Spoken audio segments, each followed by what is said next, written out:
His Divine Grace, A.C. Bhaktivedanta Swami Prabhupada, the spiritual master who knows the absolute truth, arrives on time in a blue Volkswagen Combi van.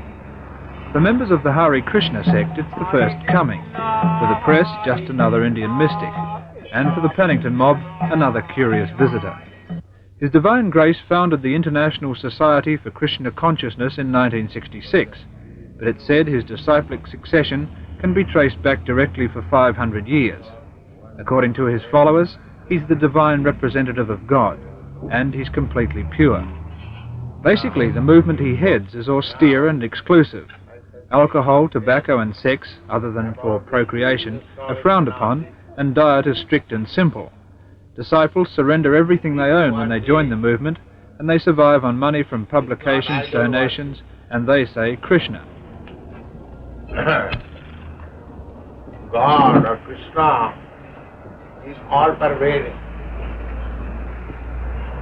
From his energy, the five elements, material elements. The history of the movement, they say, can be traced back 5,000 years, when Krishna first spoke the truth in India. These days the headquarters are in Los Angeles, where, according to one member, there are more frustrations. But today they say the most perfect person in the world is in this Paddington flat, and the 50 members of the Sydney branch are ecstatic. Today, say the disciples, is a day of rejoicing, of peace, love and humility. But behind the facade there's some conflict and some sadness. Cheryl Zimmerer is 18.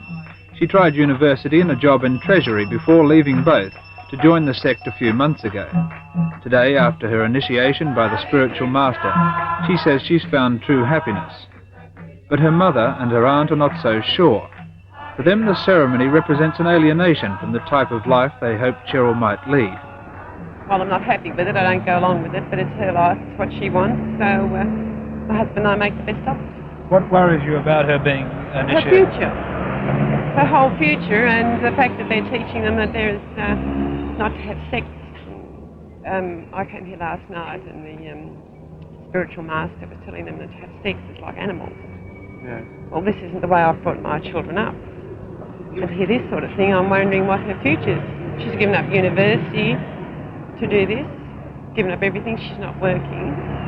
And I can't see any future in it at all. What's going to happen in 10 years' time? What religion are you, can I ask? Church of England. And you feel that... She's been christened, she's been confirmed in our own church. And she suddenly turned to this all in a matter of 2 months.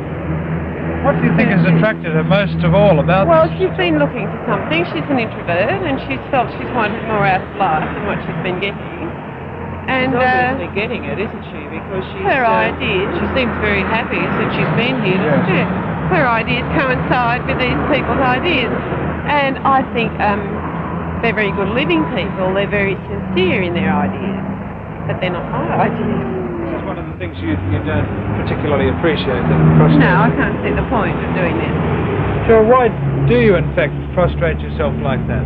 Well, it's a sign of humility. Like the spiritual master, he is a messenger from God, an associate of God. He's actually Krishna's friend, God's friend. And this is why we bow down to the spiritual master, because the spiritual master is giving us, this knowledge how to go back home, back to Godhead, back to Krishna. Like it's just so potent in the world. Like we have 52 temples all over the world today. Your mother is worried that, in fact, all the things you're saying are largely due to brainwashing. Are you worried that she's worried? I'm worried that she's worried, but I don't think she should be. Because you can see that, there's peace and happiness there. Completely. Everybody has one goal, and there's no sort of bad relationships in the temple. People realise that we're all spirit souls, all part of Krishna. Do you feel she could have spiritual and happiness and peace with herself without doing this? Of course. I thought that this is what she was getting at home. I mean, we love her very much at home. She's been brought up to the Christian religion, but there just seemed to have been something lacking somewhere. This is a very hard question, but if your parents wanted you to come home and perhaps ignore all of this and perhaps get married like most normal 18-year-old girls, what would you do? What? If they wanted me to, I'd say I can't, because we're all spirit, soul, and we're only on this lifetime. Our lifetime is like an eye wink in the eternal time. So we have to try to go back home, back to Krishna as soon as possible. But there's no other bona fide spiritual master. This spiritual master is pure. You can tell just by association that he is pure. You can find out for yourself just by association. We don't ask you to believe, that he is pure.